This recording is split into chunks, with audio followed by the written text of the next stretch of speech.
नमस्कार, मेरा नाम प्रवीण एलावत है। आप 90 डिग्री देख रहे हैं। साधु दास को लेकर 90 डिग्री ने एक मुहिम चलाई थी कि उस दिहाड़ी मजदूरी करने वाले एक धानक बिरादरी से आने वाले साधु दास का पैसा सतलोक आश्रम आखिर डकार क्यों रहा है, उसका पैसा आखिरकार वापस क्यों नहीं किया जा रहा है। अब साधु दास ने एक वीडियो हमें भेजी है जिसमें संत रविदास जयंती पर वो कुछ अन्य लोग बैठे हुए हैं समाज के, उनके साथ बातचीत वो कर रहे हैं और उसमें बता रहे हैं कि सतलोक आश्रम वाले कह रहे हैं कि आपका पैसा वापस कर देंगे, आप इस वीडियो को हटा दो।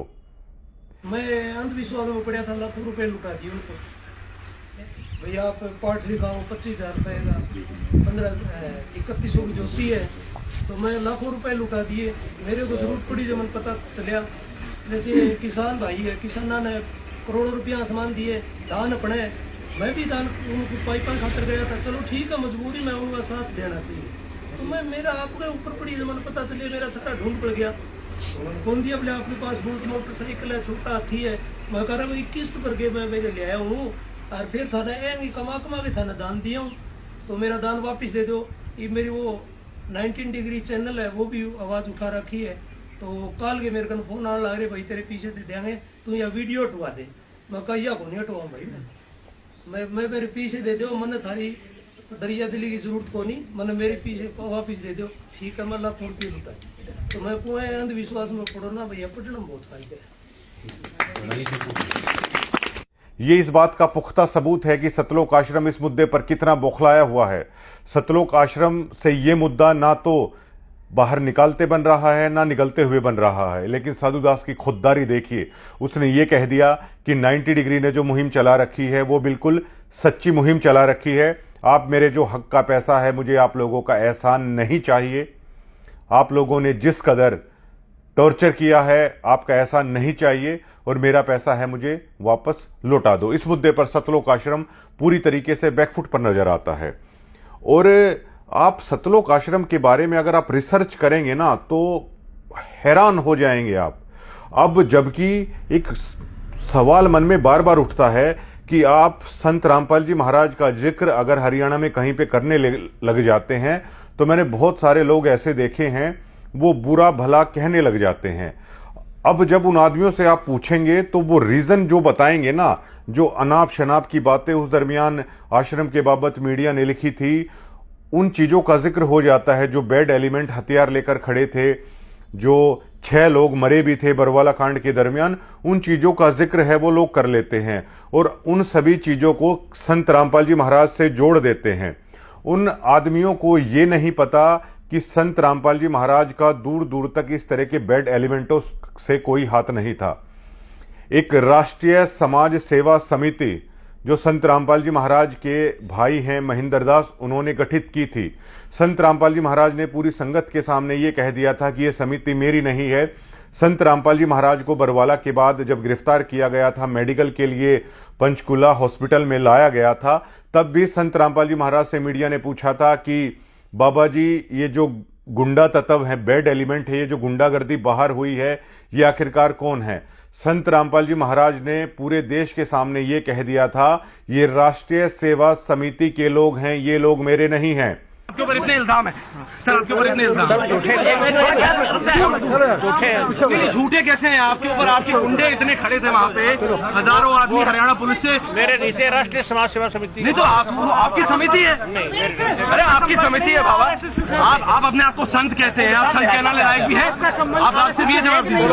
आपके वहाँ इतनी फोर्स, इतने गुंडे, इतने आर्मी खड़ी है हरियाणा पुलिस के ऊपर, आप उधर के ऊपर आपने इतना बंदी बनाए रखा है। जितने लोग आपके आश्रम से निकले हैं वो सब कह रहे हैं कि उन्होंने आपके लोगों ने उनको बंदी बनाया हुआ था। नहीं रामपाल जी, आपके आरोप आपके आप अपने आप को संत बुलाते हैं, सब झूठे हैं। यू आर आपका गवर्नमेंट और कॉनमेंट, और आपने जो जिस तरीके से मीडिया को टारगेट किया गया, हथियार को सब गवर्नमेंट और कॉनमेंट रामपाल जी। और अगर आप राष्ट्रीय सेवा समिति का आप इतिहास देखेंगे, अगर उन आदमियों को देखेंगे जो इन्होंने इस ट्रस्ट को रजिस्टर करा रखा है इस नाम से, तो उसमें संत रामपाल जी महाराज के परिवार वाले लोग ही आपको नजर आएंगे। ये जो मैनेजमेंट है, ये जो राष्ट्रीय सेवा समिति है, इसका संत रामपाल जी महाराज से दूर दूर तक कोई संबंध नहीं है और उनका उनके परिवार से भी दूर दूर तक कोई संबंध नहीं है। जो हरकतें इन बैड एलिमेंटों ने की है, उनके नाम पर जेल में तो केवल संत रामपाल जी महाराज हैं। बहुत सारे लोगों पर यह देशद्रोह का मुकदमा लगा था। एक सवाल उठता है कि सभी लोग उस मुकदमों से बाहर आ गए, लेकिन आखिर संत रामपाल जी महाराज अकेले जेल में क्यों हैं? इनके पाप कर्मों को भोगते भोगते संत रामपाल जी महाराज को 11 साल हो चले हैं, वो जेल के अंदर हैं। लेकिन इन लोगों का देखिए आप, इन 11 साल में इन लोगों की आय देखिए, इन लोगों का स्टैंडर्ड ऑफ लिविंग देखिए, इन लोगों की गाड़ियां देखिए, इन लोगों के चमकते हुए चेहरों को देखिएगा। 11 साल पहले इनके चेहरे कैसे थे, आज किस तरह चमकते धमकते हैं इन लोगों के चेहरे। इन लोगों के घर देखिए किस तरह महलों की तरह इन्होंने धनान आश्रम में भी बना लिए हैं, हिसार में भी बना लिए हैं, अन्य जगह पर भी बना लिए हैं। 11 सालों में इन्होंने कौन सी मतलब लेफ्टिनेंट की नौकरी करके ये लोग इतना सारा पैसा है ये लोग लेके आए हैं। और जो आप दान दे रहे हो सतलोक आश्रम में, जो भी आप कर रहे हो, आप इस मैनेजमेंट, इस राष्ट्रीय सेवा समिति को कर रहे हो और इस समिति का संत रामपाल जी महाराज से दूर दूर तक कोई मतलब नहीं है। जो वीडियो कॉल में संत रामपाल जी महाराज ये कहते हैं कि ये मेरे उस पर हो रहा है, ये केवल संत रामपाल जी महाराज इसलिए कहते हैं कि जो संगत है वो कहीं ना कहीं वो रास्ता ना भटक जाए। संत रामपाल जी महाराज ने पंचकुला में कह दिया था मीडिया के सामने, ये बैड एलिमेंटों का मेरा दूर दूर तक कोई संबंध नहीं है। आज उनका परिवार संत रामपाल जी महाराज के नाम पे, किसान प्रोग्राम के नाम पे बड़ी बड़े साफे और पगड़ियां पहन रहा है, सम्मान करवा रहा है। लेकिन यही संत रामपाल जी महाराज के बेटे मीडिया को कहते थे कि हमारा सर शर्म से झुक गया है कि हम इसके बेटे हैं, ये हमारा पिता है। एक राशन कार्ड हम आपको दिखाने जा रहे हैं जिसमें संत रामपाल जी महाराज केवल अकेले हैं, किसी भी परिवार के सदस्य का नाम नहीं है। लेकिन आज संत रामपाल जी महाराज जब बाहर थे, इन परिवार के सदस्यों को इर्द गिर्द फटकने तक नहीं देते थे। अपने सत्संगों में उन्होंने कह दिया था, मुझे पता है मेरी जो संतानें हैं मेरी कितनी सेवा करने वाली थी। आज मेरे लाखों बेटा बेटियां मेरे एक इशारे पर खड़े रहते हैं। लेकिन आज अपने गुरु की आज्ञा को ना मानते हुए ये परिवार ने लोगों को राजनीति की भेंट भी चढ़ा दिया है। इन लोगों को वोटों में बेचने की भी कोशिश है इन लोगों ने कर दी है। और आप धनान आश्रम में कभी देखिएगा, इनकी बड़ी बड़ी फॉर्च्यूनर लग्जरी गाड़ियां हैं, वो सीधा आश्रम के अंदर जाती हैं। जो आम भगत हैं वो तो अगर खाली हाथ भी जा रहे हैं तो उनकी जेबों की तलाशी लिए बिना ये लोग अंदर जाने नहीं देते। आम भक्तों के साथ कैसा हो रहा है, लेकिन ये कैसे वीआईपी ट्रीटमेंट है सतलोक आश्रम वाले, भक्तों के दान के पैसे पर हैं वो ले रहे हैं। क्या कोई भी ट्रस्ट, कोई भी मैनेजमेंट, क्या इन्होंने कभी कोई एक पारदर्शिता तरीके से क्या कोई इलेक्शन इन्होंने कभी करवाया है कि आखिर यही लोग सालों से इस मैनेजमेंट पर काबिज क्यों हैं? पूरी तरीके से अब जब हमने वीडियो बनाई तो राष्ट्रीय समाज सेवा समिति की तरफ से एक वीडियोस आपने देखी होगी जिसमें वो ये कह रहे हैं कि हमारे आश्रमों के बारे में, ये इनकी निजी संपत्ति है। संत रामपाल जी महाराज के नाम पर आज तक कोई ईंट भी नहीं है कि उनके नाम पर कुछ हो। बरवाला में जब कांड हुआ, जो 25 से 27 करोड़ रुपए सरकार ने उगाई के लिए भेजा था, जो एक्शन वहां पर हुआ था, लेकिन जब उन्होंने देखा कि संत रामपाल जी महाराज के नाम पर तो एक ईंट भी यहां पर नहीं है, इन्हीं लोगों ने पुलिस के सामने, कोर्ट के सामने संत रामपाल जी महाराज के खिलाफ बयान है इन लोगों ने दे रखे हैं और आज ये लोग जेल से बाहर हैं। और देखिए, जिसका गुरु जेल के अंदर है, ये देखिए मैनेजमेंट वाले क्या करवा रहे हैं। उन भक्तों को समझना चाहिए कि जिसका गुरु जेल की खड्डी पर सो रहा है, जिसका गुरु जेल में जमीन पर सो रहा है, उसके भक्तों के साथ किस तरह का खिलवाड़ किया जा रहा है। इन सतलोक आश्रम में बड़े बड़े वीआईपी लोग हैं, वो आ रहे हैं, ढोल नगाड़े बजा रहे हैं, लड्डू हलवे और जलेबियां बनाई जा रही हैं। आप किसी को लड्डू खिलाइए तो हरियाणा के आम समाज में या कहीं भी लोग ये पूछते हैं कि किस बात की खुशी के लड्डू हैं खिलाए जा रहे हैं। लेकिन इस कदर भक्तों को अंधा कर दिया गया है कि उनका गुरु तो जेल में है, ये लोग मिठाइयां बांट रहे हैं, ये लोग लड्डू बांट रहे हैं, ये लोग धनाना आश्रम में ढोल नगाड़े बजा रहे हैं, किसान सम्मान समारोह के नाम पर वहां पर लड़कियां नचाई जा रही हैं, अलग अलग तरह के भौंडे गीत हैं वो प्रदर्शित किए जा रहे हैं जो कि संत रामपाल जी महाराज की विचारधारा से बिल्कुल इतर थे। अरे आप सिखों से ही सीख लीजिए। जहां पर दिल्ली में शीशगंज गुरुद्वारा बना है, गुरु तेग बहादुर का शीश मुगलों ने काटा था, लेकिन सिखों ने जब तक वहां पर शीशगंज गुरुद्वारा नहीं बना दिया, अपने गुरु का बदला मुगलों से नहीं ले लिया, तब तक वो चैन से नहीं बैठे। लेकिन आप लोग देखिए, आपका गुरु 11 साल से जेल के अंदर है, आप लोग साल में 6-6 बार लड्डू जलेबियां और हलवा खा रहे हैं। बड़ा दुख होता है जब इस तरह की चीजें हैं वो देखने को मिलती हैं। आपका गुरु जेल में है, लेकिन इन लोगों के चेहरे आप देखिए, इन लोगों के चमकते चेहरे आप देखिए, इन लोगों के महनुमा घरों को आप देखिए। गुरु जेल के अंदर जमीन पर सो रहा है, ये महंगी महंगी गाड़ियों में घूम रहे हैं, आलिशान महलों में ये लोग रह रहे हैं। 11 सालों में इनका लाइफस्टाइल पूरी तरीके से बदल गया है। और ये आम भक्त भी जानता है कि संत रामपाल जी महाराज जिस दिन बाहर आ जाएंगे ये लोग आसपास भी नहीं फटकेंगे, लेकिन अपने गुरु के कारण ये आम भक्त हैं, इनके चंगुल में फंसे हुए हैं। अब देखिए संत रामपाल जी महाराज के जो नियम हैं, जो भक्त नाम ले रखा है, वो नियमों को आसानी से जानते हैं। दिवाली ये लोग नहीं मनाते हैं, होली ये लोग नहीं मनाते हैं, तीज ये लोग नहीं मनाते हैं, अन्य किसी भी त्योहार ये नहीं मनाते हैं। किसी को गुज्जर खाई अगर हो जाती है, जो हवन वगैरह होता है वो संत रामपाल जी के महाराज के भगत है वहां पर नहीं जाते हैं। कोई भी ब्याह शादी की अगर ऐसी चीज है तो उससे भी मतलब बचने की कोशिश की जाती है कि खाना वहां यहां पर मतलब ना खाया जाए। इस तरह की चीजें होती हैं। नाचना मना है, डीजो पर नाचना मना है, ढोल नगाड़े करना मना है, मेकअप करना मना है। रिश्तेदारियों से भी लोग कन्नी काट लेते हैं जहां पर उन नियमों के विरुद्ध अगर कोई चीज हो रही है। तो एक तरीके से आप देखेंगे तो संत रामपाल जी महाराज का भक्त है वो दुनिया से कट जाता है। मैं खुद इस बात का गवाह हूं।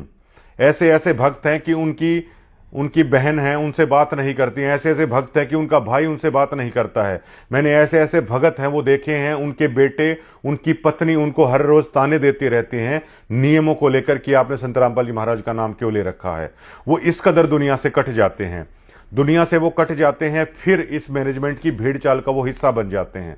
दुनिया से इस कदर कटे हुए हैं, ना उनका कोई मित्र है, ना उनकी कोई रिश्तेदारी है, ना उनका कोई समाज रहता है, और तो और उनका कोई गांव भी नहीं रहता।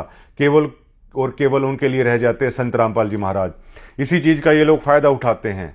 इसी चीज के कारण संत रामपाल जी महाराज का एक नियम ये भी है कि अपने गुरु के सिवा और किसी को नहीं मानना है। लेकिन ये जो इनके परिवार वाले हैं धनाना आश्रम में, उनके घरों के बाहर भक्त हैं वो ड्यूटी देते हैं, इनके चौकीदार बनकर खड़े रहते हैं इनके परिवार के लोगों के। जहां ये मैनेजमेंट कहती है वहां पर चले जाते हैं, जहां पर झाड़ू लगाने के लिए लोग कह देते हैं वहां पर वो लगाने लग जाते हैं। समाज से कट गए, गांव से कट गए, रिश्तेदारी से कट गए, मित्र यारों प्यारों से कट गए, समाज में हर चीज से कट गए। इसी चीज से फिर ये लोग भेड़ चाल में शामिल कर लेते हैं। और अगर मेरे आप जैसा अगर कोई आदमी आवाज उठाने की कोशिश करता है तो इनके नाम पे एक कंप्यूटराइज पीला पर्चा है वो लोग निकाल देते हैं, ताकि दोबारा इस तरह की बगावत करने की कोई कोशिश ना कर सके, इस तरह कोई बागी है वो ना हो पाए। सतलोक आश्रम से जुड़े हुए हर व्यक्ति को ये बात है कि ये जो मैनेजमेंट है, ये जो समितियां बना रखी हैं, इसका संत रामपाल जी महाराज से दूर दूर तक कोई भी संबंध नहीं है। लेकिन इन नौसिखियों ने, इन नकली एक्टरों ने संत रामपाल जी महाराज को इतना बदनाम कर दिया है, इतना बदनाम कर दिया है कि आम समाज में जाकर भी आप अपने गुरु की अगर अच्छाइयां बताने की कोशिश करते हैं तो लोग गाली देने लग जाते हैं संत रामपाल जी महाराज के नाम पे। ये बैड एलिमेंट इस चीज के सारे कसूरवार हैं, जिन्होंने 11 साल हो गए हैं गुरु को अंदर इन लोगों ने डलवा रखा है। भक्तों का गुरु अंदर बैठा हुआ है, वो जेल की खड्डियों पर सो रहा है। जो जेल में जा चुके हैं उन लोगों को पता है कि वहां पर कोई बिस्तर नहीं मिलता, एक पक्की खड्डी उसे बोला जाता है वो मिलती है। वो भी मिल जाए तो बहुत बड़ी बात होती है, वरना लोग है वो नीचे ही सोते हैं। लेकिन साल में 6-6 बार लड्डू और जलेबियां हैं, सरेआम इनके तनखइये पत्रकार वीडियोज में दिखाते हैं कि देखिए। ये बहुत शर्म की बात है कि जिसका गुरु जेल में है वो लोग छाल में 6-6 बार लड्डू हैं वो मिठाइयां हैं वो कर रहे हैं। जिंदा गुरु के ऊपर फूल बरसाए जा रहे हैं, ढोल नगाड़े बजाए जा रहे हैं, डांस किए जा रहे हैं, और कोई कुछ बोलने तक को तैयार नहीं है। पैसे खाए जा रहे हैं, भक्तों के दान का पैसा खाया जा रहा है, और कोई एक गरीब आदमी वो ये बोल देता है कि मेरा पैसा वापस करो, उस तक को देने का इनका मतलब वो नहीं है, और दावे किए जाते हैं। ये जो सब इन लोगों ने किया है, ये 1000 करोड़ रुपए बांटे हैं या 2000 करोड़ रुपए बांटे हैं, ग्राउंड पे इनका टोटल फेलियर दिखाता है। 1000 करोड़ रुपए लगाने के बाद 500 लोग ये नहीं जोड़ पाए हैं संत रामपाल जी महाराज के सिद्धांतों से, संत रामपाल जी महाराज की शिक्षाओं से। ये सबसे बड़ा टोटली फेलियर इस मैनेजमेंट का है। और इस मैनेजमेंट को जो भी आप पैसा दे रहे हो वो आप संत रामपाल जी महाराज को नहीं दे रहे हो, क्योंकि उन्होंने डिनाई कर दिया है, ये समितियां उनके नाम की नहीं है। और संत रामपाल जी महाराज कहते हैं कुपात्रों के हाथ में दी हुई चीज है वो कभी नहीं फलेगी। इसलिए अब जो संत रामपाल जी महाराज की शिक्षाओं पर चलते हैं, उनकी सच्ची भक्ति करते हैं, वो लोग अपने गुरु के बाहर आने का बड़ी शिद्दत के साथ इंतजार कर रहे हैं। जो भी दान का पैसा उन्हें देना होता है वो अपने घर पर ही संत रामपाल जी महाराज के नाम का संकल्प करके है वो रख लेते हैं और वो संकल्प कर लेते हैं कि गुरु महाराज जब कभी आप बाहर आओगे ये दान का पैसा तब हम आपको देंगे। और मुझे पुराने भक्तों ने बताया है कि संत रामपाल जी महाराज अपने हाथ में दान का पैसा लेते थे, मतलब पहले वो पैसे को छूते थे उसके बाद वो वहां पर रखवाते थे। इसका सीधा सा मतलब ये था कि उस गुरु ने आपका दान का पैसा स्वीकार कर लिया है। लेकिन आज जो ये कर रहे हैं वो पैसा भी उस गुरु के दे तो रहे हैं भगत, लेकिन वो पैसा इस मैनेजमेंट के नाम पे जा रहा है। आप लोग सवाल क्यों नहीं उठाते? ये लोग फिर इलेक्शन क्यों नहीं करते हैं? सालों से यही लोग आखिरकार उस संस्था पर काबिज क्यों हैं? कल जो 2-3 भक्त हैं कल टूट गए हैं इन लोगों के, जो सच्चाई इन लोगों की सामने आई है। लगातार भक्त हैं इनसे टूटते जा रहे हैं और ये लोग बड़े बड़े दावे करने की कोशिश करते हैं। इन्होंने एक भांग पिलाने की एक ऐसी कोशिश कर दी है, झूठे धर्म के नाम पर एक ऐसा नशा इन भक्तों को करवाने की इन्होंने कोशिश कर दी है। कुछ भी करने का प्रयास है ये लोग करते हैं। इनकी वीडियोस को आप देखिएगा, इतने लड्डू बन गए, इतनी जलेबी बन गई, यहां आने के बाद फला आदमी ने ये कह दिया, वो कह दिया, वो कह दिया। लेकिन अभी तक आम लोग संत रामपाल जी महाराज को लेकर नेगेटिव इसलिए सोच रहे हैं क्योंकि जो इनकी कुकर्म थे, जो इनके कुकर्म थे, वो इनका पीछा छोड़ने का नाम नहीं ले रहे हैं। मैं इस बात का पुख्ता गवाह हूं। गिरावड़ में संत रामपाल जी महाराज वीडियो कॉल पर आए हुए थे जब यहां पर सम्मान समारोह था। संत रामपाल जी महाराज से सरपंच बात कर रहे थे तो संत रामपाल जी महाराज ने कभी भी इन सम्मान समारोह की परमिशन नहीं दी है। इस बात का तो गवाह मैं खुद हूं। संत रामपाल जी महाराज ने उन लोगों को कहा कि मेरे पास लोग ये परमिशन लेने के लिए आए कि हम सम्मान समारोह करना चाहते हैं। संत रामपाल जी महाराज ने वीडियो कॉल के दरमियान बताया, मैंने उन लोगों को कहा जब आप लोग मुझे गालियां देते थे तब मुझसे नहीं पूछा था, अब आप लोग मुझसे क्यों पूछ रहे हैं? मतलब जो आपको करना है वो आप करिए। आप लड़कियां नचाइए, दान का जो पैसा है भक्तों का इन कार्यक्रमों पर वो उड़ाइए, स्टेजों से कुछ भी अमर्यादित भाषा कीजिए, पॉलिटिकल लोगों को बुलाइए, भक्तों से आप जयकारे लगवाइए, उनके नाम के हाथ उठवाइए, कुछ भी आप कीजिए। संत रामपाल जी महाराज, मैं इस बात का गवाह हूं, संत रामपाल जी महाराज ने कह दिया कि उनसे ना पूछा जाए कुछ भी इस बारे में। और ये लोग इस कदर भक्तों के साथ ठगी करते हैं। ये लोग दावा करवाने की कोशिश करते हैं कि महाराज जी ऐसा कर रहे हैं, महाराज जी वैसा कर रहे हैं। महाराज जी ने इन लोगों को साफ साफ बोल रखा है कि जैसा आपका मन करे आप करिए। मतलब गुरु को जो ज्ञान देना था उसने दे दिया, अब जैसा इन लोगों को अच्छा लगता है वो लोग वैसा करिए। 11 साल से जिसका गुरु जेल में हो, क्या उस लोगों के भक्त के गले से भी वो लड्डू आखिरकार कैसे उतर जाते हैं? ये सबसे बड़ा सवाल है। ये हम लोगों को कब पता चला? ये हम लोगों को भी तब पता चला, हम भी लोग इसी भेड़ चाल का हिस्सा बन गए थे। हम लोगों को यह एहसास तब हुआ जब इन लोगों के पंजे से हम छूटे। वो नशा उतरा जिस कदर इन लोगों ने बांध रखा था। लोग अपने घर का काम नहीं कर पाते। ये कहीं भी कभी भी रात को सेवा के नाम पर कुछ भी ड्यूटियां लगा देते हैं। लोग अपनी बच्चे पढ़ाई नहीं कर पाते, लोग अपने घर को नहीं संभाल पाती महिलाएं। लेकिन इन महाशयों को इनके घर की चौकीदारी है वो कर देनी चाहिए। अनारो माई के घर के आगे ड्यूटी लगा दो। क्यों भाई? आखिरकार उनके गुलाम हो गए क्या ये भक्त? अपने गुरुदेव के लिए, अपने गुरुदेव का शिष्य है, उनके लिए तो ड्यूटी भी करे, इनके घरों के आगे ड्यूटी क्यों करे? अब धनाना में इनका घर बन रहा है, इनके परिवार वालों का आदेश दे दिया गया ग्रुपों में डालकर कि गुरुजी का घर बन रहा है, वहां पे आके मजदूरी करिए। लोग जा जाके वहां पर मजदूरी कर रहे हैं, फ्री में मजदूर तैयार किए जा रहे हैं। आश्रमों में भक्तों का खून निकाला जा रहा है, आश्रम में भक्तों का पैसा ऐंठा जा रहा है, कभी ज्योतियों के नाम पर, कभी पाठ के नाम पर। कभी कभी भक्तों को कह दिया जाता है कि तुम्हारा नाम खंड हो रखा है। इन लोगों का आखिरकार कभी नाम खंड क्यों नहीं होता? ये लोग लग्जरी लाइफस्टाइल देख रहे हैं। 11 साल से पहले इनकी माली हालत देख लीजिए, आज इनकी हालत देख लीजिए। क्या कुछ इन लोगों ने ऐसा कर दिया? पहले इन्हें शर्म आती थी कि ये हमारा बाप है, आज लोग देखिए उसी बाप के नाम से ये लोग साफे पहन रहे हैं और पगड़ियां बांध रहे हैं। कम से कम एक बार वीरेंद्र को आकर स्टेज पर ये तो कह देना चाहिए कि मैं अपने बयान वापस लेता हूं, जिसमें मैं शर्मिंदा था कि मेरे बाप का नाम संत रामपाल जी महाराज है। इसके कुकर्मों के कारण मैं शर्मिंदा हो गया था, मैं समाज में बैठने लायक नहीं रहा। लेकिन कम से कम आगे अब जो जानकारी मिल रही है कि सातरोड खाप में हो सकता है ये कार्यक्रम और करवाने की बातचीत शायद कुछ चल रही है, तो सातरोड खाप में कम से कम संत रामपाल जी महाराज का बड़ा बेटा खड़ा होकर ये तो कह सकता है कि मुझे अपने पिता पर गर्व है। कम से कम वो बयान तो ये समाज के सामने लेके आए और कम से कम ये गलती तो माने कि संत रामपाल जी महाराज का आदेश नहीं था कमांडो बनाने के लिए। संत रामपाल जी महाराज का आदेश नहीं था कि बंदूक लेके खड़े हो जाओ। संत रामपाल जी महाराज का आदेश नहीं था बच्चे और महिलाओं को आप लोग आगे खड़ा कर दो। संत रामपाल जी महाराज का आदेश नहीं था कि हमें कोर्ट पर नहीं जाना है। और आश्रम का हर व्यक्ति जानता है कि गुरु को जेल में डलवाने वाले आखिर लोग कौन हैं, किस गलतियों के कारण है। और कम से कम आप इतना तो सोच लीजिए, जिसका बाप जेल में हो क्या उस जगह पर ढोल नगाड़े कोई बजवाएगा? जिसका बाप जेल में हो, जिसका गुरु जेल में हो, क्या वो लड्डू और बधाइयां बांटते फिरेंगे? साल में 6-6 बार लड्डू जलेबियां वो बांटते हुए फिरेंगे? अरे आप सिखों से सीख लीजिए, उनके गुरुओं ने कितना बलिदान दे दिया, लेकिन वो कभी भूले नहीं, अपने गुरु का मान रखा जब तक उस चीज का उन्होंने बदला ना ले लिया। आप लोग हरियाणा की सोसाइटी के सामने आके गलती मानिए कि ये समिति संत रामपाल जी महाराज की नहीं है। ये जो सभी चीजें हुई, जो भी ये बैड एलिमेंटों की हरकतें हुई, ये संत रामपाल जी महाराज का आदेश नहीं था। हमारा गुरु ऐसा नहीं है। आम भक्त जब लोगों के बीच में बैठते हैं तो वो ये कहते हैं कि हमारे गुरु ऐसे नहीं है, लेकिन अब लोग कैसे माने?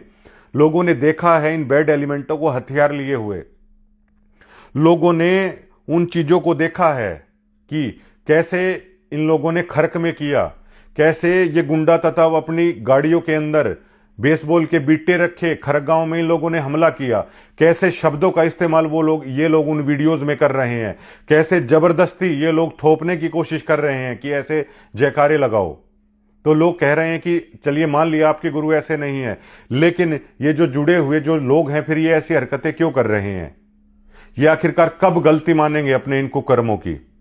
बस हरियाणा यही चाहता है कि जो कुकर्म इन्होंने किए हैं वो ये करें।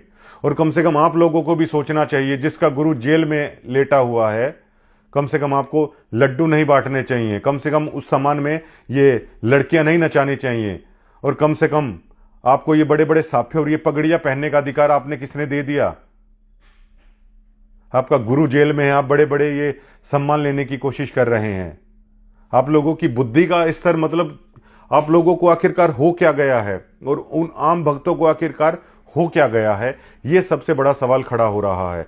समाज से बिकट गए, वहां गए तो इस मैनेजमेंट ने ठग लिया, और इस मैनेजमेंट के चंगुल से निकलें तो ये डरा दिया जाता है कि पीला पर्चा निकल जाएगा। हम लोगों ने हिम्मत की, क्या मेरे पास ये नहीं था कि हम लोग बातचीत कर लें महाराज जी से या वो कर लें? अरे हमने उनकी चीजों को सीख लिया, हमें भरोसा हो गया। और हमारे तो भैया जब तक किसी का गुरु जेल में होता है ना, तो हमारे गले से तो ये लड्डू और ये मिठाइयां कभी उतरने वाली है नहीं। हमने तो मना कर दिया साफ साफ। आप लोगों को मुबारक हो, ये जो मैनेजमेंट का, इनके समिति का जो खेल है, आप लोग खेलते रहिए और आप लोग इनका हिस्सा बेशक से बनते रहिए। शुक्रिया।